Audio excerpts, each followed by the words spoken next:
Charles, welcome back to another Sunday with Charles from inside the car. It's a bit of a sad day. Your second favorite president has died, Charles.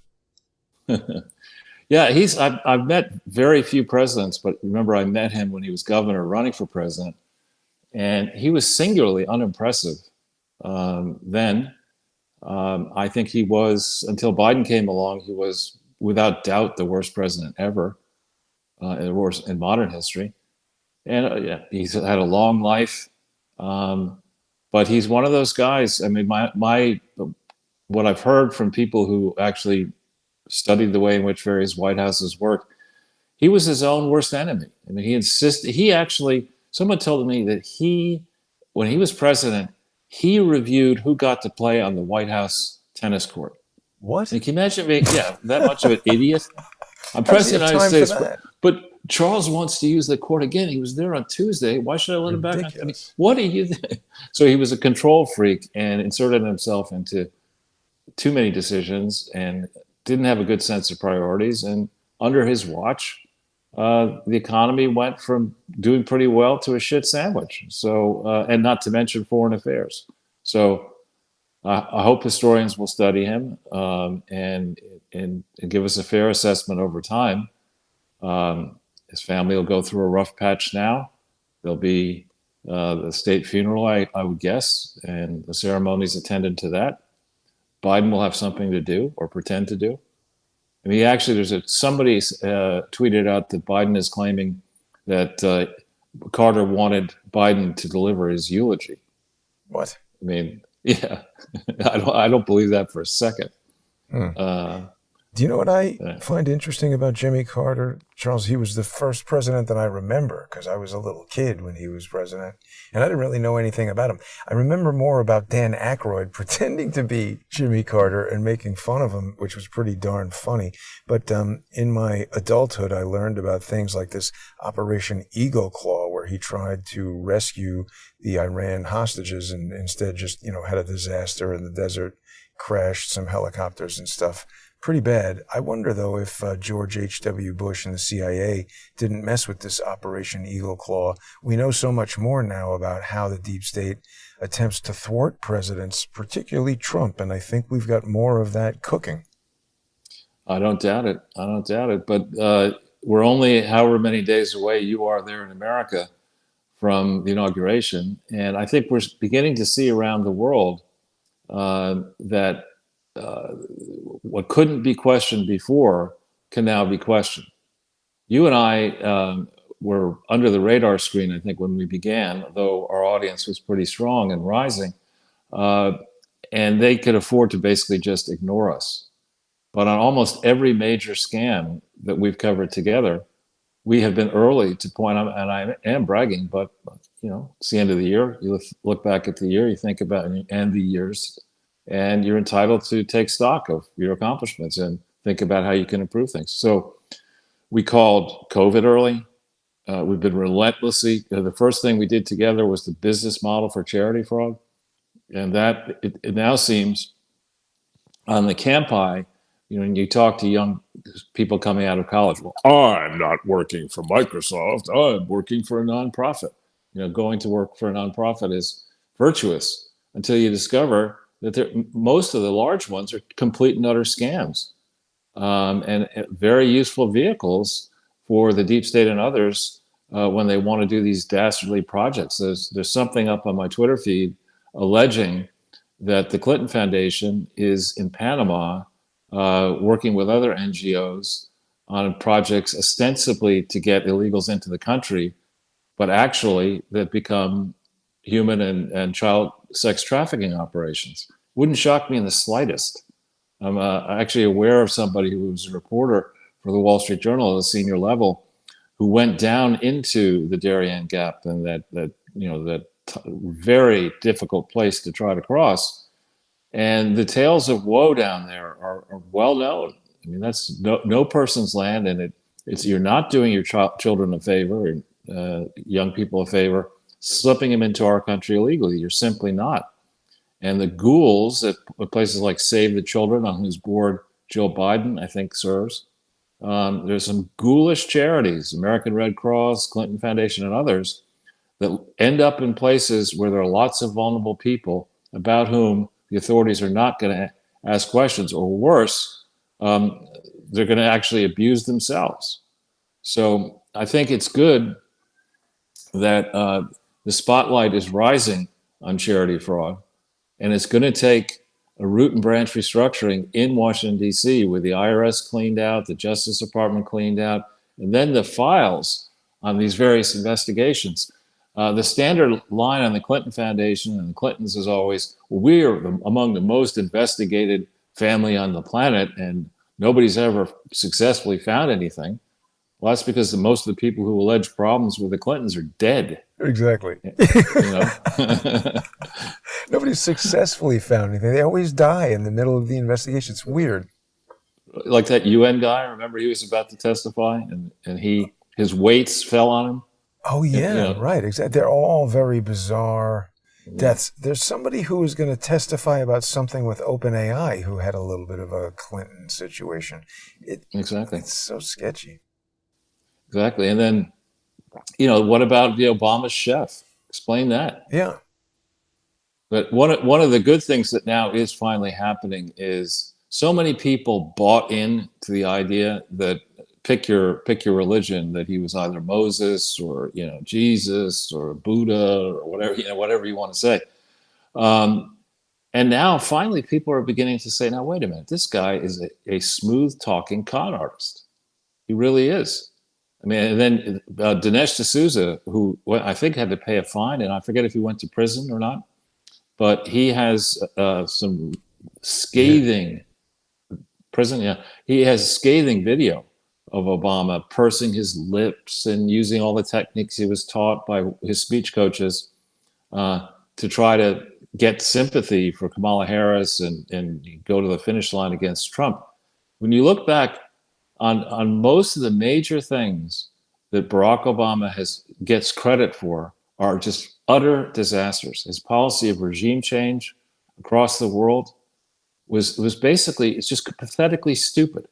If it's okay for one small country in terms of population to go around the world and say, yeah, we don't like the results in Romania or Georgia or India or China, it's certainly okay by that precedent for China to come in and say, we don't like the results of Trump.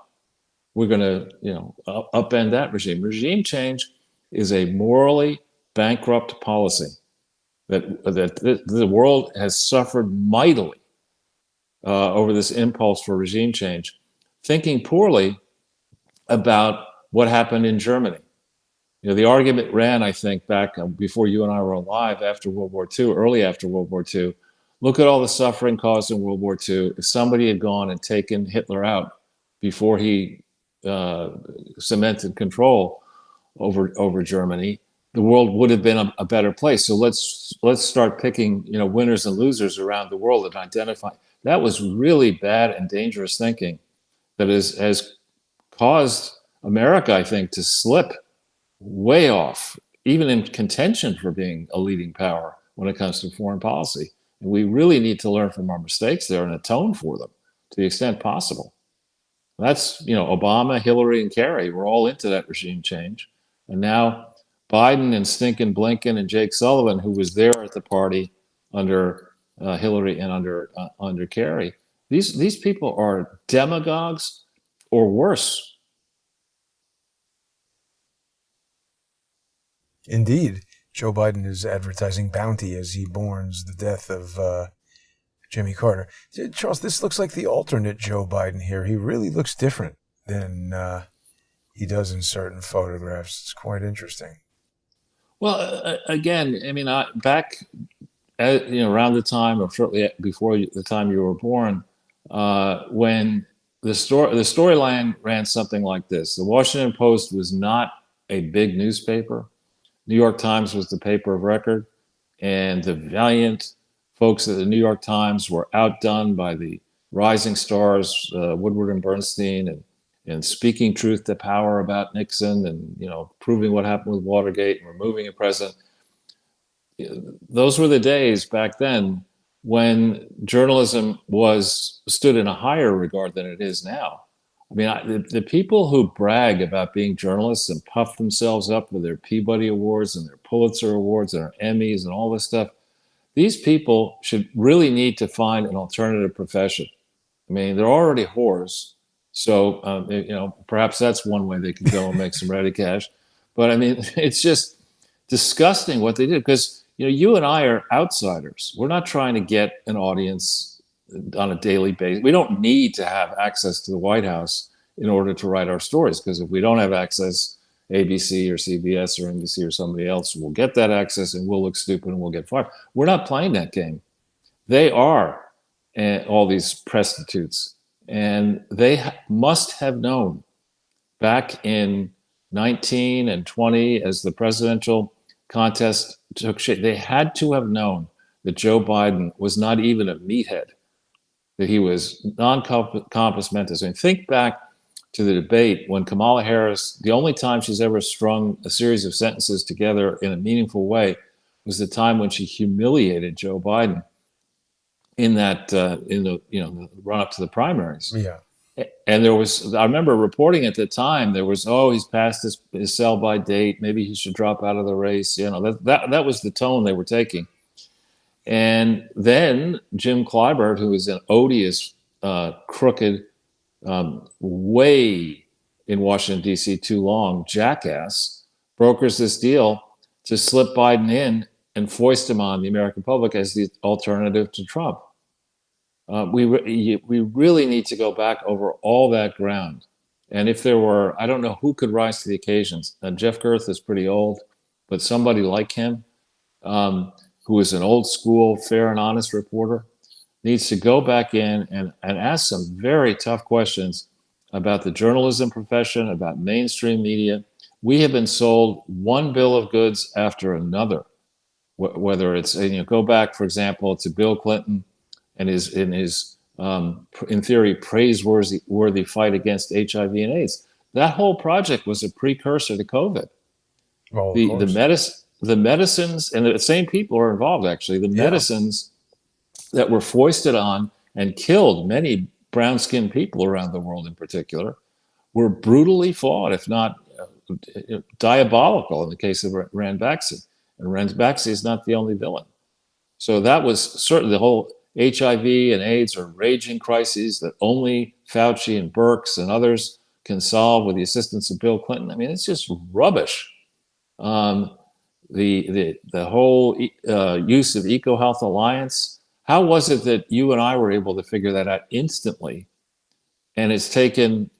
There still has not been the kind of punishment that should be exacted against those who are operating inside. Peter Daszak belongs in a nasty prison where he needs to worry about his personal safety, as do the trustees of that, because they had to have known. They probably got some kind of wink from I don't know who and which or several agencies saying, listen, you're just going to do this. We're the government. We need to do this. It's a matter of national security. Shut up. You can pay yourselves a lot of money, and we're just going to go ahead and do this and don't ask too many questions is perhaps the best case, considering Daszak and those other people. Well, Charles, I would even say, I think you're being too generous. It's not just a matter of them looking the other way and they should have known and this and that. Even when you and I first met each other, it seems that these journalists are actually intelligence operatives. Shane Harris wrote this whole story about Peter Smith seeking the emails, tying in Michael Flynn. I mean, this stuff was all the kindling for the Robert Mueller investigation. And Ben Wittes, who, claims to be a journalist. When you read his biography, he says, he's not a lawyer. He's just a journalist writing about the law. But these people are intelligence operatives engaged in tradecraft, and they're traitors to the United States. It's not just a simple matter of them being incompetent as journalists. Well, yeah, anybody who signs up, and now that I'm settled, I believe it or not, I don't have any more space available on my bookshelves. Fortunately, I've got shelves that I don't need, so they are going to become bookshelves. But there's a book that was written by Brent Scowcroft, praising the New World Order and why that's a good project. This whole New World Order was a stupid ass idea. It was really stupid. We are not ready for that. It's not going to happen in the next century. We do not have a common way of thinking across the planet about many important issues. Nobody in America is going to submit themselves to, let's say, a global tax regime led by somebody, somebody out of India. That's just not going to happen.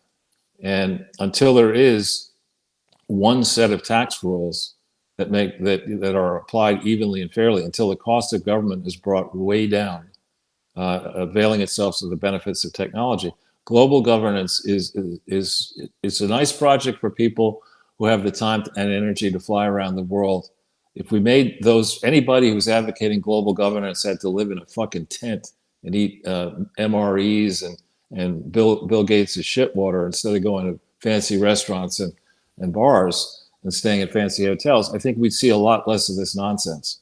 Yeah. It's time for all of us in all the countries, particularly in America, to turn eyes and ears inward to address the vexing problems that are raging infernos, literal infernos across the United States of America.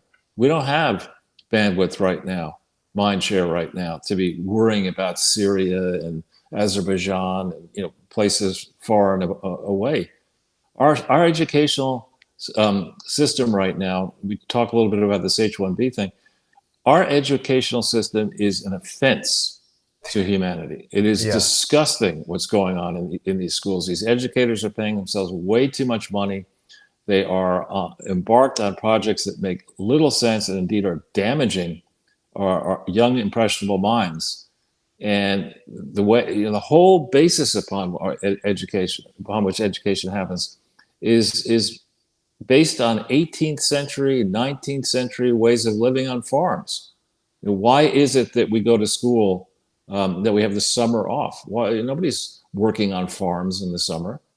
Why couldn't we either start school later, or accomplish as much learning as we need in a shorter period of time and get people educated to be functioning members of society? I mean, people laugh, and in hindsight, I laughed about the idea of home economics, but that is a good idea, teaching young people how to run their own homes and how to save money and how to dress up and look attractive in interviews and how to understand how to perform useful functions in life, instead of having people, in safe spaces cowering about the end of the world as we know it because the Arctic ice is going to melt, only to find out that Arctic ice is 27% bigger now than it was in 100 years. I mean, it's just Al Gore ridiculous. figured that out.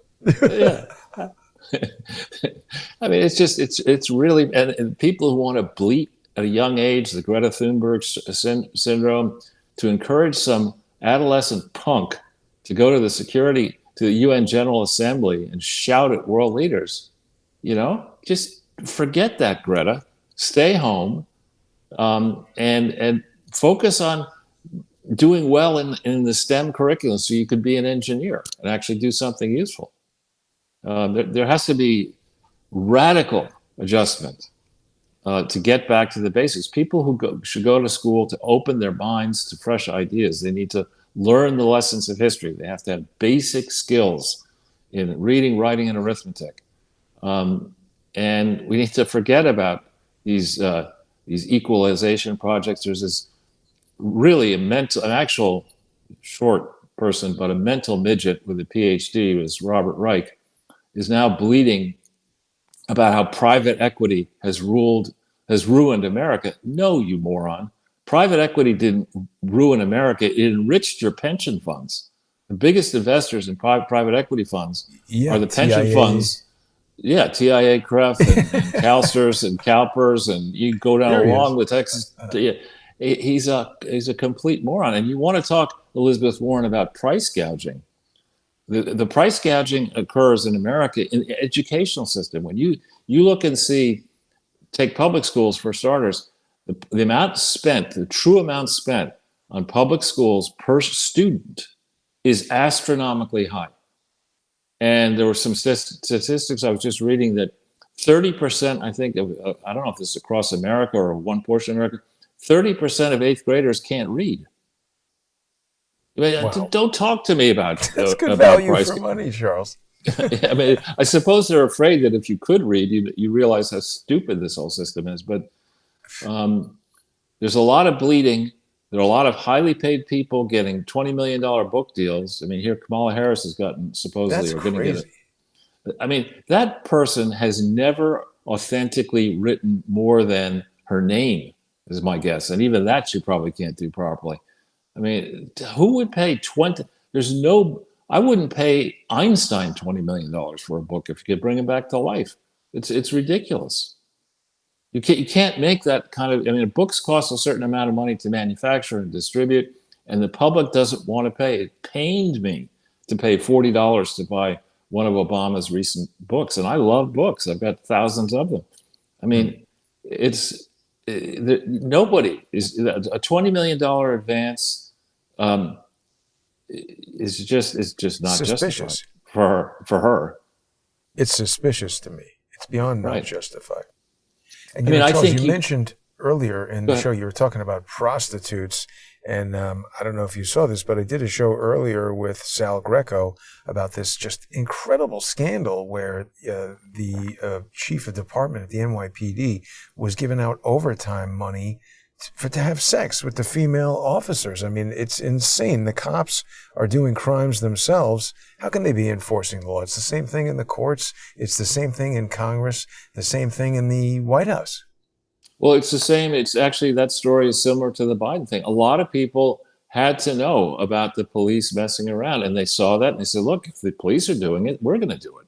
So similarly, in Biden's case, he has been on vacation for 40% of his presidency. Think about that. I mean, I think I have 100.